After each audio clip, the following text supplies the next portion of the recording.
Sebenarnya begini, saya membuat surat itu sebenarnya surat saya pribadi kepada Rhoma Irama. Tapi karena saya kehilangan nomor kontaknya Rhoma Irama, saya titip melalui Islah Bahrawi, tapi juga melalui WA. Tolong nih sampaikan nih pesan saya ke Rhoma Irama.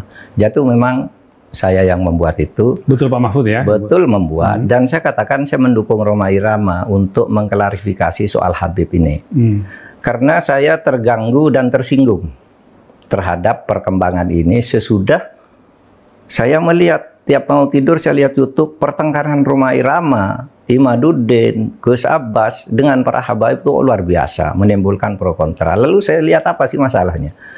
Kalau saya sendiri pribadi, mau Habib itu turunan Nabi atau tidak, kalau salah ya kita koreksi, tidak apa-apa. Tetapi yang lebih dari itu, kemudian ternyata muncul klaim-klaim bahwa Republik Indonesia itu ada karena Habib.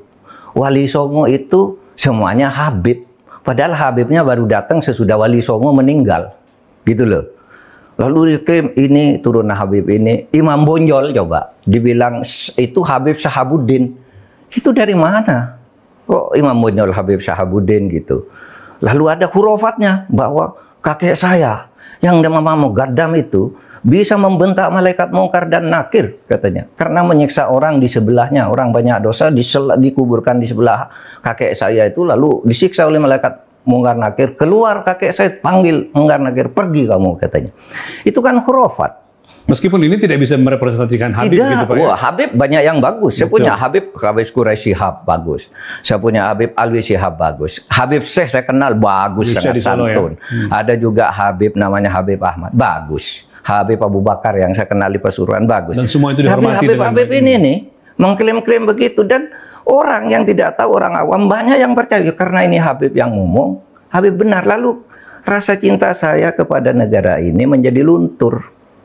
Seakan-akan ini karena Habib. Di situ saya tersinggung. Rasa cinta tanah air saya, kebanggaan kepada leluhur saya sendiri itu bangkit. Apalagi kemudian ada pemalsuan kuburan-kuburan tuh ya. Nama kuburan biasa dibangun menjadi ini Habib ini. Padahal tidak jelas siapanya. Orang berziarah ke situ ini karena atas fatwa Habib Sibir. Ya, di surat yang beredar itu Bapak menekankan bahwa ini kemuliaan Habib, pendahulu kita yang menjadi terus terang. Yang kedua muncul kelas-kelas dalam Islam. Iya, kelas-kelas itu. Kalau Habib itu lebih tinggi dari Kiai. Dan itu semua ada, Mas. Ngomong itu bukan hanya ngomong begitu, itu bukan hanya katanya-katanya. Karena ketika Rhoma Irama berbicara itu, lalu ada seorang Habib muda dengan Rhoma Irama, kamu bohong, tunjukkan Habibnya siapa yang katakan begitu. Sudah itu bukan Rhoma Irama yang membuktikan. Netizen ini Habib ini tanggal sekian bilang ini dengar. Ini Habib ini sampai 7.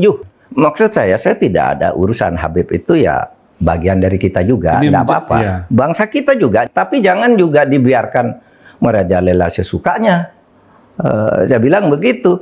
Ada yang mengatakan kalau Indonesia ini merdeka dibutuhkan oleh Habib ini. Bung Karno itu tanggal 17 Agustus dibantu oleh Habib siapa gitu untuk menyatakan kemerdekaan. Loh, kita tahu yang bantu tuh Jepang, namanya Maeda. Iya kan? Laksamana Maeda ya. Laksamana Maeda yang menampung Bung Karno. Bung, kalau kamu mau merumuskan kemerdekaan biar aman, tidak ada yang ganggu di tempat saya aja. Di kantor dan di Maeda. Orang Jepang juga membantu. Orang Belanda yang membantu kemerdekaan ada juga. Namanya siapa? Eduard Weizsäcker yang mendirikan 3 serangka. Ya Belanda juga. Ya, orang India banyak. Orang Arab non Habib banyak. Orang Cina banyak. Lah kenapa? Kok kalau diklaim oleh Habib? Ya kita sendiri yang paling dominan, yang lain tuh yang membantu. Kan gitu kalau saya ya, rasa nasionalisme saya. Itulah sebabnya saya dukung Rhoma Irama. Selama ini saya menyaksikan arogansi daripada oknum-oknum habaib yang jauh dari syariah. Jadi membuat doktrin-doktrin yang sesat menyesatkan. Menghina atau memfitnah bahwa kaum Ba'alwi, kaum habaib didoktrin dalam keluarga mereka boleh maksiat. Bohong. Jangan kau punya mulut ramal. Jangan fitnah. Habib siapa yang ngomong begitu? Hah? Habib siapa yang ngomong? Makanya kalau ngomong tuh ditilah di screening dulu Pak Haji Roma. Habib siapa yang ngomong kayak begitu? Nggak ada tuh Pak Haji Roma ya. Untuk jaminan masuk surga selama nasabnya itu benar, maka insya Allah dia tidak akan meninggal kecuali husnul khatimah. Semaksiat apapun, sesesat apapun, semaksiat apapun, sesesat apapun. Kul yawm, kul daqiqah, kul lahzah makanuhu jannah. Habib sorgo kabeh. Habib sorgo kabeh. Habib sorgo kabeh. Tapi selain Ahlul Bait, hendaknya husnudzan. Husnudzan kepada nasab yang mulia ini. Enggak mungkinlah setelah Allah mensucikan akan dimasukkan neraka. Enggak mungkinlah setelah Allah mensucikan akan dimasukkan neraka. Jadi membuat doktrin-doktrin yang sesat menyesatkan. Itu ada tukang kacang namanya Maman. Itu si Maman ini nggak beres ibadahnya. Tapi beliau ketika seorang Habib, nggak perlu saya sebut namanya, Al-Maghfurullah, udah meninggal dunia soalnya. Kalau minta kacang dikasih, dianterin. Satu saat si Maman ini meninggal. Maka dikasih tahu sama Habib ini, Bib, Maman meninggal, baik nanti aku datang. Begitu Habib ini datang, dititipin surat di bawah lehernya, kata Habib ini. Ditulis sebuah surat, disimpan di bawah lehernya. Man, nanti kalau Munkar wa Nakir tanya, lo jangan jawab. Kasih aja nih surat, nanti lo masuk surga bi ghairi hisab. Ini kayak begini yang disebarkan. Menurut Ki Imad, banyak hal-hal seperti itu, yang khurafat seperti itu. Habib Salim Jindan dikabarin sama muridnya, Beb, Maman meninggal. Sekarang lagi diapain jenazahnya? Lagi pengen dibungkus, Beb. Ya udah, nanti kalau pengen dibungkus mukanya jangan ditutup dulu. Tungguin gue datang.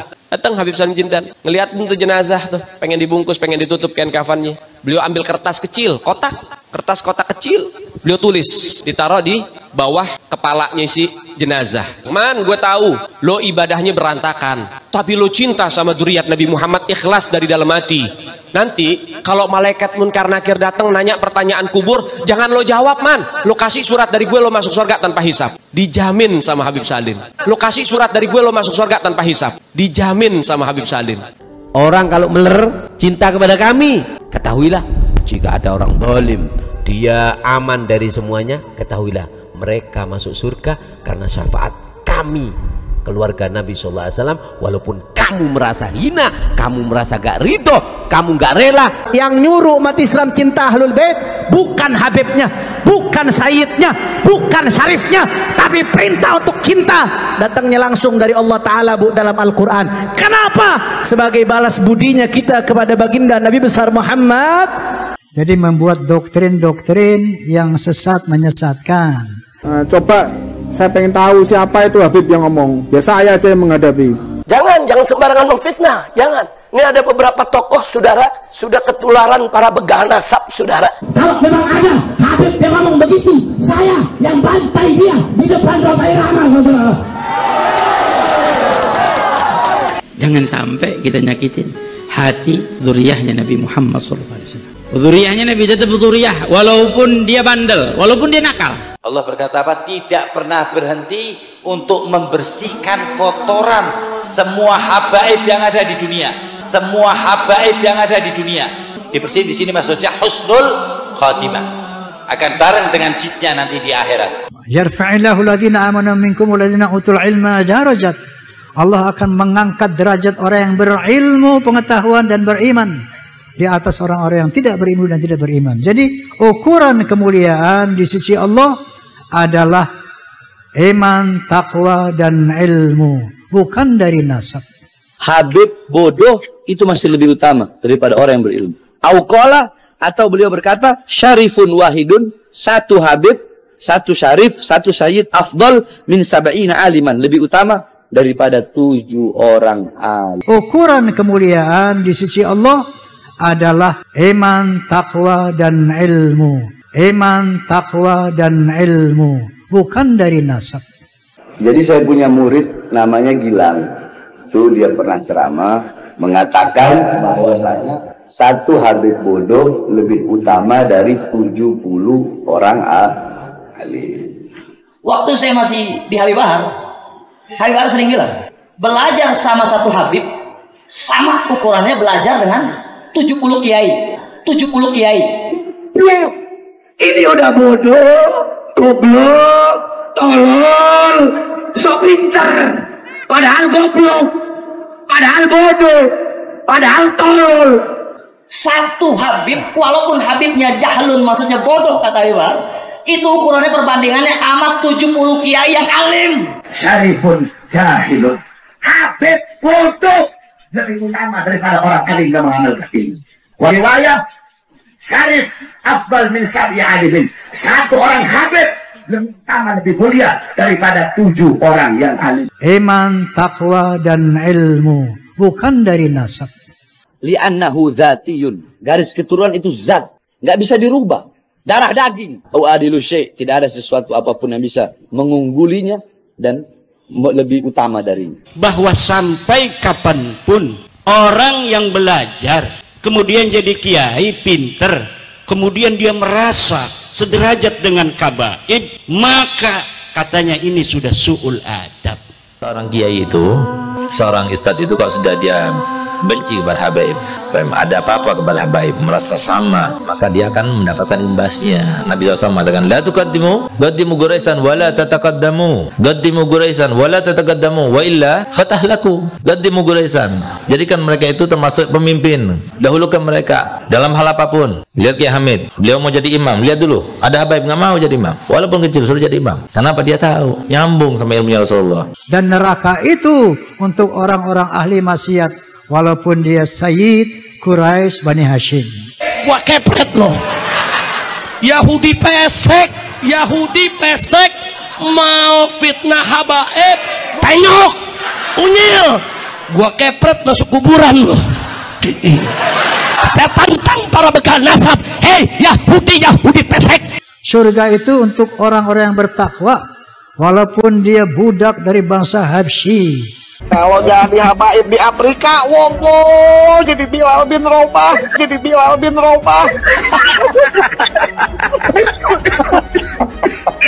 Sekarang nih lagi rame inian, Gus, ada Gus A, B, C, D, wah hasil habaib kena buah, rame anak puyeng, udah bodoh. Bodoh amat, biarin aja, Beb.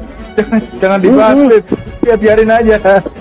Soalnya pada nanya sama anak.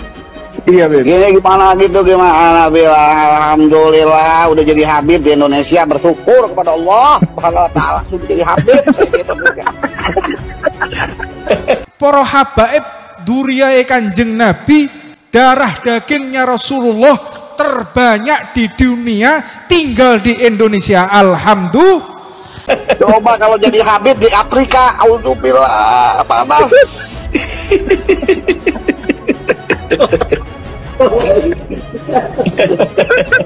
Ana cuman gitu aja bilang, alhamdulillah kita jadi habib nih di Indonesia. Nah, jadi banyak muhibin. Kalau jadi habaib di Afrika, wogo, jadi Bilal bin Rabah.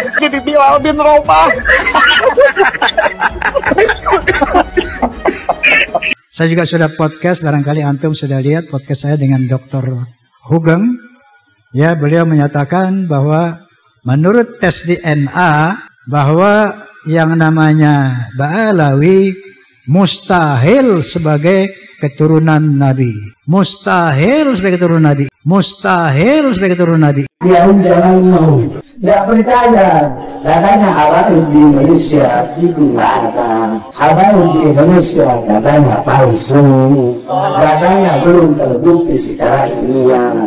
Tiba-tiba ada satu tesis yang mengatakan di bawah pendapat Haji Imaduddin Usman yang mengatakan secara historis, secara sejarah, secara manuskrip dari abad ke-4, ke-5, ke-6, ke-7 sampai ke-8 tidak ada yang bernama Ubaidillah. Di mana Ubaidillah ini diklaim oleh kelompok Ba'alawi sebagai dzurriyyah Nabi, putra ke-4 dari Ahmad bin Isa.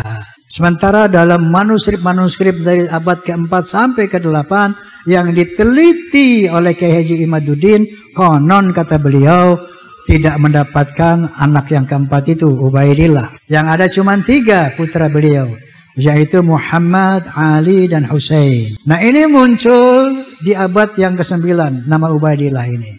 Maka beliau menyimpulkan bahwa nama Ubaidillah sebagai dzurriyyah daripada Ba'alawi ini cangkokan. Kelompok-kelompok ini nggak boleh dikasih ruang, saudara. Semua habaib harus bicara, lawan, jangan pernah takut melawan mereka, saudara. Kalau kamu diajari benci sama habaib, insya Allah kiai model siapa, ketua organisasi apa, nggak usah diikuti. Dan ternyata Najwa Shihab pun telah bersaksi di media bahwa beliau telah mengadakan tes DNA. Ternyata haplogrup-nya 3,4% Arab dan sekian puluh persen lainnya ke India, ke Afrika dan sebagainya.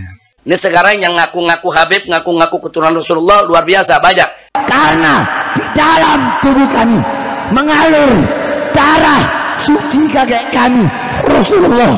Tapi saya minta mereka verifikasi, buktikan nasabnya itu benar.